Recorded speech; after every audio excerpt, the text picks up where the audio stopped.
अस्सलाम वालेकुम दोस्तों, उम्मीद करता हूँ आप ठीक ठाक होंगे। ये एक बादशाह की पुरानी कहानी है। इसका बचपन का दोस्त था जिसके साथ वो खेल कूद कर जवान हुआ था। बादशाह अपने इस दोस्त को हम वक्त साथ रखता था। उसकी आदत थी कि उसकी ज़िंदगी में ख्वाह कोई भी अच्छी या बुरी बात हो, वो हमेशा ही कहता था जो होता है अच्छे के लिए होता है। एक दिन बादशाह और उसका दोस्त शिकार के लिए जंगल में गए। दोस्त ने बादशाह के लिए बंदूक में गोली भरी और बंदूक तैयार करके बादशाह को दी, लेकिन गोली भरने में उससे कुछ गलती हो गई और जब बादशाह ने शिकार के लिए गोली चलाई तो उसका अंगूठा कट गया। ये सूरत हाल देखकर दोस्त ने अपनी आदत के मुताबिक कहा, जो होता है अच्छे के लिए होता है, इसमें यकीनन कोई बेहतरी होगी। ये सुनकर बादशाह को शदीद गुस्सा आया और बोला, ये बेहतर नहीं है, मेरा अंगूठा ज़ाया हो गया है और तुम कह रहे हो अच्छा हुआ। और साथ ही यह हुक्म जारी किया कि इसे कैद खाने में डाल दिया जाए। एक साल के बाद बादशाह दोबारा एक जगह शिकार खेलने गया।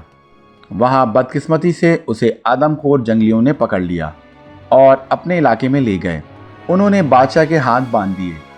अब आग जलाकर वो बादशाह को जलाने ही वाले थे कि उनकी नज़र बादशाह के अंगूठे पर पड़ी तो पता चला कि बादशाह एक अंगूठे से माजूर है।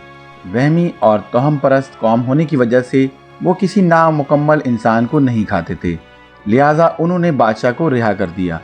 जब बादशाह गिरता पड़ता अपने महल में पहुंचा तो उसे ख्याल आया कि किस तरह से उसका अंगूठा कट गया था और उसने अपने दोस्त को जेल भिजवा दिया था।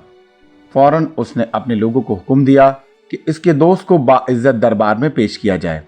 जब उसका दोस्त आया तो बादशाह ने उसे सारा हाल सुनाया और कहा कि मैंने तुम्हारे साथ बहुत बुरा किया, मुझे ऐसा नहीं करना चाहिए था, मुझे माफ़ कर दो। तुम सही थे और वो अच्छा और बेहतर ही हुआ था कि मेरा अंगूठा कट गया था। आज इस अंगूठे के ना होने की वजह से मेरी जान बच गई। ये सुनकर बादशाह का दोस्त मुस्कुराया और बोला, ये भी बेहतर हुआ कि आपने मुझे जेल भिजवाया। अपने दोस्त की ये बात सुनकर बादशाह बहुत हैरान हुआ और कहने लगा, ये अच्छा और बेहतर किस तरह से था? तुम एक साल तक जेल में रहे और कह रहे हो कि ये अच्छा हुआ।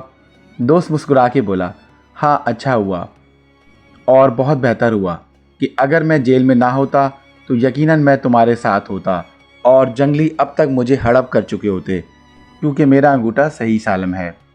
ज़िंदगी में अक्सर जो कुछ भी होता है वो यकीनन अच्छे के लिए होता है, लेकिन इंसान फितरतन जल्दबाज वाक़ हुआ है और उसी वक्त नतीजा चाहता है, जबकि कुदरत का नतीजा थोड़े वक्फे के बाद ज़ाहिर होता है। फ़र्क सिर्फ इतना है कि उम्मीद का सहारा कभी नहीं छोड़ना चाहिए और सोच हमेशा मज़बूत रखनी चाहिए। दोस्तों, उम्मीद करता हूँ आपको ये सबक आमोज़ कहानी बहुत पसंद आई होगी। अगर आपको ये कहानी पसंद आई है तो आप इसे लाइक करें और इसे अपने दोस्तों के साथ शेयर करें और हमारे चैनल को सब्सक्राइब करना मत भूलें। मज़ीद कहानियों के साथ फिर हाज़िर रहूँगा। तब तक के लिए अल्लाह हाफ़िज़।